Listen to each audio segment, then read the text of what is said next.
नमस्कार दोस्तों, मेरे YouTube channel all in one state 2020 में आप सभी लोगों का स्वागत है। आज हम पढ़ने वाले हैं टेंस से रिलेटेड एक महत्वपूर्ण टिप्स, क्योंकि जब हम टेंस पढ़ेंगे और हम ट्रांसलेशन करेंगे तो हमें पता होना चाहिए कि हम ट्रांसलेशन किसका कर रहे हैं।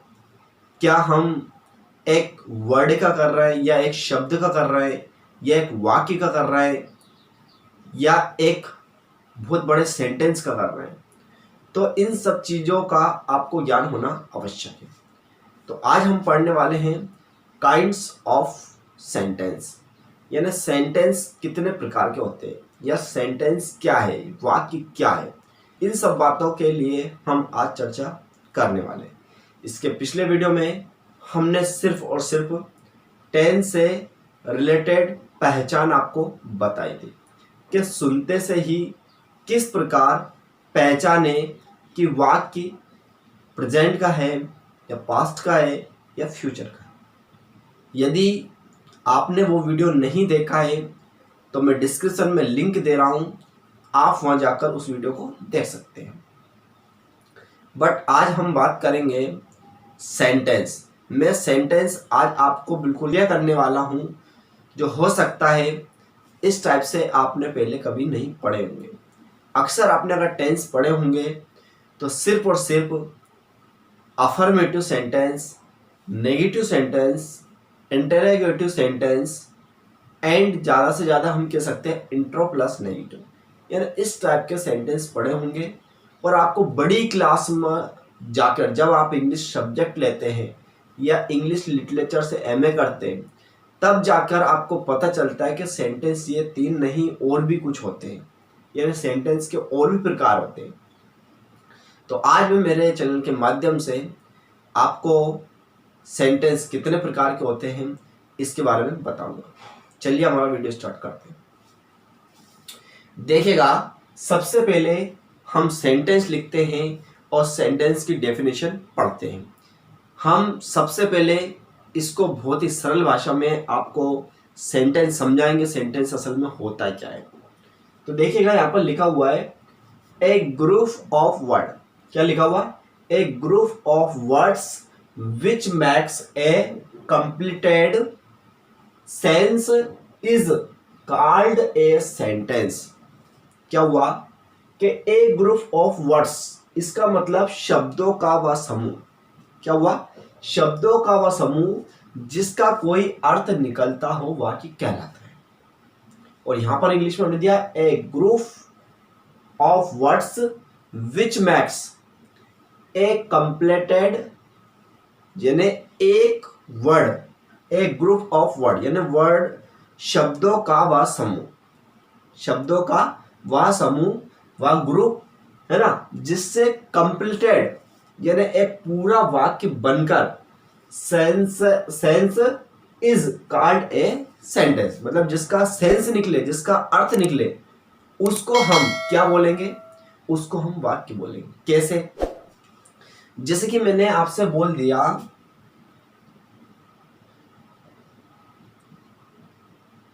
मैंने बोला जाता, तो बताइए क्या एक सेंटेंस है?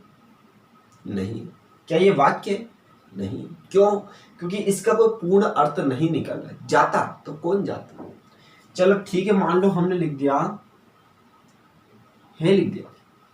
अब जाता है तो कौन जाता है, कहां जाता है, कैसे जाता है, इसका पूर्ण अर्थ नहीं है। फिर हमने लिखा स्कूल। क्या लिखा? स्कूल जाता है, तो फिर वही कंडीशन, कौन जाता है, कहां जाता है। तो कहां तो मिल गया हमें, जाता है, लेकिन इसका सेंस पूरा नहीं मिला। तो हम क्या लिख सकते हैं? वह स्कूल जाता है। अब ये हमारे पास शब्दों का वह समूह है। ये एक शब्द है, ये शब्द है, ये शब्द। तो ये पूरा क्या है? हमारे पास शब्दों का एक समूह है जिसका एक कंप्लीटेड यानी पूर्ण तरीके से एक अर्थ निकल रहा है। इसलिए हम पूरे जो वर्ड का ये जो समूह है, ये शब्दों का जो समूह है, इसको हम सेंटेंस कहेंगे। क्लियर? क्योंकि आपको पता होना चाहिए वास्तव में सेंटेंस असल में होता है क्या है, हम किसका ट्रांसलेशन करने जा रहे हैं, पहले ये तो हमें क्लियर होना चाहिए ना। तो हम ऐसे सेंटेंस का, ऐसे वाक्यों का हम ट्रांसलेशन करेंगे। चलिए अब आगे देखते हैं काइंड्स ऑफ सेंटेंस, यानी सेंटेंस कितने प्रकार के होते हैं। तो पहला हमारा आता है एजर्टिव सेंटेंस। क्या आता है? Assertive sentence. अब ये क्या होता है? तो एजर्टिव सेंटेंस होता है हमारा साधारण वाक्य, बिल्कुल आपने पढ़ा होगा इसको। एजर्टिव सेंटेंस यानी होता है साधारण वाक्य। हो सकता है आपने सिंपल सेंटेंस यानी साधारण वाक्य पढ़ा होगा, तो बिल्कुल कोई दिक्कत नहीं, उसको भी कह सकते हैं। लेकिन यहाँ पर थोड़ा सा मैं क्लियर करके ये चल रहा हूँ आपको कि जैसे एजर्टिव सेंटेंस आता है तो हमने बोला उसको साधारण वाक्य। तो मैं आपको बता दूं साधारण वाक्य दो प्रकार के होते हैं। ये अपन इसकी परिभाषा का ले, एजर्टिव सेंटेंस की परिभाषा या डेफिनेशन क्या होती है। तो वह सेंटेंस जिसमें कोई कार्य के होने और ना होने का बोध प्रकट हो, यानी ऐसा हमें प्रतीत हो या ऐसे हमें मालूम चले कि इसमें कोई कार्य हो रहा है और इसमें कोई कार्य नहीं हो रहा है, तो इस प्रकार के जो सेंटेंस होते हैं वो एजर्टिव सेंटेंस के अंतर्गत आते हैं। जैसे कि यहाँ पर हमने थोड़ा इसको दो भागों में बांट दिया है, मतलब इसको हम दो प्रकार से, इसके टू टाइप्स हो सकते हैं। तो क्या हो सकते हैं? पहला आता है अफर्मेटिव सेंटेंस। देखिए जिसके बोला अफर्मेटिव सेंटेंस, और ये आपने पढ़ा होगा। अफर्मेटिव सेंटेंस को भी हम चाहे तो सिंपल सेंटेंस कह सकते हैं या साधारण वाक्य कह सकते हैं, बट साधारण वाक्य तो कह सकते हैं, लेकिन किसके अंतर्गत आ रहा है? एजर्टिव सेंटेंस के अंतर्गत। ठीक, ये हो सकता है आपको पहले से पता नहीं हो, तो मैंने आपको बताया एजर्टिव सेंटेंस के अंतर्गत दो प्रकार के आते हैं, जिससे मैंने अभी बोला था कि इसकी परिभाषा जो हमने बताई थी कि किसी कार्य के होने और ना होने का बोध प्रकट हो, उसको एजर्टिव सेंटेंस कहते हैं। ठीक, तो देखिए हमने यहाँ पर एक एग्जाम्पल लिखा है कि राम रीड्स अ बुक। इसका मतलब ये होता है कि राम पुस्तक पढ़ता है या राम बुक पढ़ता है। तो इसमें गौर करिएगा, हम क्या कह रहे हैं? राम पुस्तक पढ़ता है। इसका मतलब राम कोई काम कर रहा है, निश्चित कर रहा है, तो कोई कार्य होने का बोध प्रकट हुआ, बिल्कुल हुआ। तो इसको हम क्या बोलेंगे? इस सेंटेंस को एजर्टिव सेंटेंस कहेंगे। फिर इसी के नीचे एक सेंटेंस और दिया हुआ है कि Ram does not read a book. इसका मतलब क्या हुआ? अब राम पुस्तक नहीं पढ़ता है। पहले हमने बोला था राम रीड्स अ बुक, यानी राम पुस्तक पढ़ता है, और अब क्या बोल रहे हैं? राम पुस्तक नहीं पढ़ता है। तो पहले वाले जो वाक्य बोला था उसमें तो कोई कार्य होने का बोध प्रकट हो रहा था, और जब बाद वाला कोई वाक्य बोला इसमें कोई कार्य होने का बोध प्रकट नहीं हो रहा है। तो हम ये कह सकते हैं जो दोनों सेंटेंस हमने लिए हुए हैं ये दोनों एजर्टिव सेंटेंस के एग्जाम्पल है। बट पहला वाला जो सेंटेंस है उसको हम अफर्मेटिव सेंटेंस कहते हैं, और इसका हिंदी अनुवाद, इसको हिंदी में हम कहते हैं स्वीकारात्मक वाक्य, यानी जिसको हम स्वीकार ले, इसको मान ले, वो क्या होता है? स्वीकारात्मक वाक्य। और जो नीचे वाला जो सेंटेंस है कि Ram does not read a book, इसको हम कहेंगे नेगेटिव सेंटेंस। क्या कहेंगे? नेगेटिव सेंटेंस, यानी निषेधात्मक वाक्य या नकारात्मक वाक्य। अब इसको हम नकारात्मक कह सकते हैं। क्यों कह सकते हैं? क्योंकि नोट लगा हुआ है, इसलिए नकारात्मक वाक्य। और इसको शुद्ध हिंदी में कहा जाता है निषेधात्मक वाक्य। अब निषेधात्मक वाक्य कैसे कहा जाता है? यदि आपने अगर सुना होगा हिंदी में अगर अपन वाक्य को लेकर चलते हैं तो वाक्य के मुख्य रूप से टू टाइप्स होते हैं। टू टाइप्स कैसे होते हैं? एक होता है अर्थ की दृष्टि से, एक होता है रचना की दृष्टि से। क्या होता है? एक अर्थ की दृष्टि से और एक होता है रचना की दृष्टि से। इस प्रकार हिंदी में दो प्रकार के वाक्य होते हैं। अब अर्थ की दृष्टि से होते हैं तो वो भी कुछ, उनके भी कोई प्रकार होते होंगे, और रचना की दृष्टि से तो उनके भी कोई प्रकार होते होंगे। तो जब मैं आपको हिंदी की ग्रामर पढ़ाऊंगा तो हो सकता है उस समय क्लियर करूँ। तो उसमें भी एक आता है निषेधात्मक वाक्य। अब निषेधात्मक वाक्य के लिए हमने यहाँ पर मान लिया कि Ram does not read a book, तो नॉट दिख रहा है इसलिए आपको तुरंत बता दिया कि नेगेटिव सेंटेंस है। लेकिन जब हिंदी में आता है तो कैसे पहचानते? तो वो इस टिप से आता है, जैसे कि मान लो एग्जाम्पल दिया कि गणित का प्रश्न पत्र सरल नहीं है। गणित का प्रश्न पत्र सरल नहीं है। अब नहीं है इसका मतलब वो कठिन है, अर्थ तो ये निकल रहा है। लेकिन ये इस सेंटेंस को हम क्या बोलते हैं? निषेधात्मक वाक्य। लेकिन निषेधात्मक मतलब कहीं ना कहीं उसमें मना हो रही है ना कहीं उसमें बताया गया है कि प्रश्न पत्र सरल, मतलब अपन ने बोला गणित का प्रश्न पत्र सरल नहीं है, तो इसको हम क्या बोलेंगे इसको बोलेंगे निषेधात्मक वाक्य, यानी इस टाइप से और हम ज्यादा क्लियर कर देंगे, कोई प्रॉब्लम नहीं, ठीक है ना। तो देखिए आगे बढ़ते हैं हम। जो सेकंड नंबर का आता है हमारे, वो आता है इंट्रोगेटिव सेंटेंस। क्या आता है? इंट्रोगेटिव सेंटेंस, जिसको हम हिंदी में कहते हैं प्रश्नवाचक वाक्य। क्या होता है? प्रश्नवाचक वाक्य।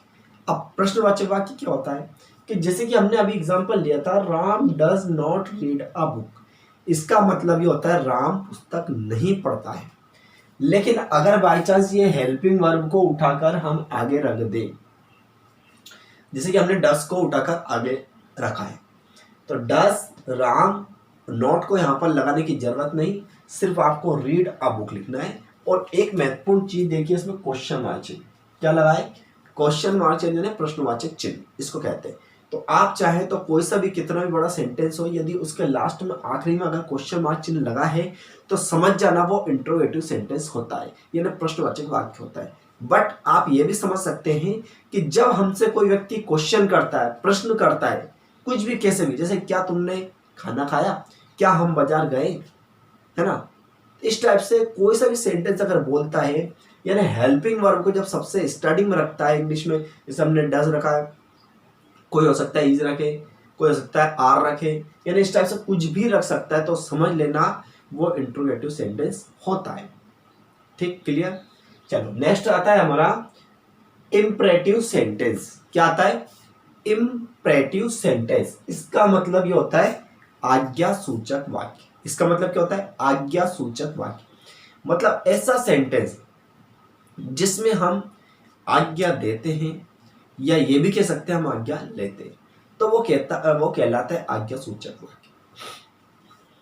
कैसे? देखिएगा, इसका एग्जाम्पल भी हमने लिखा है, जैसे कि हमने इन दोनों का एग्जाम्पल ये इस टाइप से लिखा था। फिर हमने बोला यहाँ पर, हाँ एक चीज और मैं आपको बता दूं कि जब हमने इंट्रोगेटिव सेंटेंस पढ़ा था, तो हो सकता है आपके मन में ऐसा डाउट होगा, सर ये नोट क्यों नहीं लगा है। बिल्कुल होगा आपके मन में डाउट, तो मैंने पहले से इसका एग्जाम्पल एक और लिख लिया था। जैसे कि हमने लिखा था कि यहाँ पर does Ram not a book, इसमें नॉट छोड़ दिया था, तो अभी हम इसको फिलहाल की स्थिति में इंट्रोगेटिव सेंटेंस कह रहे हैं। लेकिन जब अगर बाई चांस में नोट भी उपस्थित हो जाए, अगर नोट भी आ जाए, है ना, इसका कोई प्रकार नहीं होता है, ये इससे रिलेटेड नहीं, लेकिन हाँ ये कह सकते हैं जो इंटरोगेटिव सेंटेंस आता है वो एक प्रकार से और बना सकते हैं। जब हम सेंटेंस पढ़ेंगे तो उसमें मेन इंपोर्टेंट हम 4 प्रकार के वाक्य पढ़ेंगे। पहला अफर्मेटिव सेंटेंस, दूसरा नेगेटिव सेंटेंस, तीसरा इंट्रोगेटिव सेंटेंस, और चौथा इंट्रो प्लस नेगेटिव। बस ज्यादा हम 4 प्रकार के पढ़ते हैं। अक्सर 3 प्रकार के काम आते हैं, लेकिन चाहे तो हम 4 प्रकार के भी पढ़ सकते हैं। तो हमने इसमें लिखा does Ram not read a book. इस सेंटेंस को हम बोलते हैं इंट्रो प्लस नेगेटिव, यानी इंट्रो प्लस नेगेटिव ये प्रश्नवाचक भी है और नकारात्मक भी, दोनों प्रकार की कंडीशन इसमें हमें दिखाई दे रही, इसलिए इसको हम क्या बोले? Intro plus negative sentence. ठीक, तो अब मैं आपको बता रहा था कि आज्ञा सूचक वाक्य, तो इसका एग्जांपल आप गौर से देखिएगा। इसमें मैंने लिखा ब्रिंग वाटर, ब्रिंग वाटर, तो ब्रिंग मतलब होता है लाना, वाटर यानी पानी, इसका मतलब पानी लाओ, है नहीं। इसके बाद लिखा अपन ने सी नॉट यू, इसका मतलब ये होता है जो आज्ञा सूचक वाक्य होता है, तो पहली बात तो हम आज्ञा किसी दूसरे व्यक्ति को देते हैं। ठीक, हम किसी को आज्ञा देते हैं, और आज्ञा देते हैं हम ये भी कह सकते हैं कि इधर आओ उधर जाओ, या फिर हम इसी वाक्य में ऐसे कह दें तुम इधर आओ तुम उधर जाओ। जैसे हमने बोला पानी लाओ और हम कहेंगे तुम पानी लाओ, तो इस प्रकार के सेंटेंस में यू छुपा होता है, यानी अपने आप में यू छुपा होता है। जैसे अपन कह सकते हैं यू गो, तो हम चाहे तो क्या कर सकते हैं, यू गो तो बोले ही, अगर हम शॉर्टकट में इसको बोले जाए तो डायरेक्ट कह देंगे गो गो, तो इसमें यू छुपा है। तो इसी प्रकार हम इस प्रकार के जितने भी सेंटेंस हमारे सामने दिखाई देंगे जिसमें यह समझ लें हम कर्ता छुपा रहेगा, इस प्रकार यू छुपा हुआ, ठीक, तो हम उसको क्या कहेंगे? आज्ञा सूचक वाक्य। आज्ञा सूचक वाक्य मतलब कहेंगे हम इम्परेटिव सेंटेंस। ठीक, चलो नेक्स्ट देखते हैं कौन सा आता है। नेक्स्ट आता है हमारा एक्सक्लेमेटिव सेंटेंस। क्या आता है? Exclamative sentence. इसका मतलब होता है विस्मय सूचक वाक्य। ये भी हिंदी में आपने पढ़ा होगा। विस्मय सूचक वाक्य का अर्थ मतलब ये होता है कि यदि हमारे पास कोई सेंटेंस दिया हुआ है, उस सेंटेंस को पढ़कर या उस सेंटेंस को सुनकर हमारे मन में थोड़ा सा आश्चर्य का भाव प्रकट हो। जैसे कि हम हिंदी में बोलते हैं कैसे, अरे क्या हो गया, क्या तुम क्या कर रहे हो। लेकिन इसके पहले अगर अपन लगा दे, अरे तुम क्या कर रहे हो, वाह कितना सुंदर।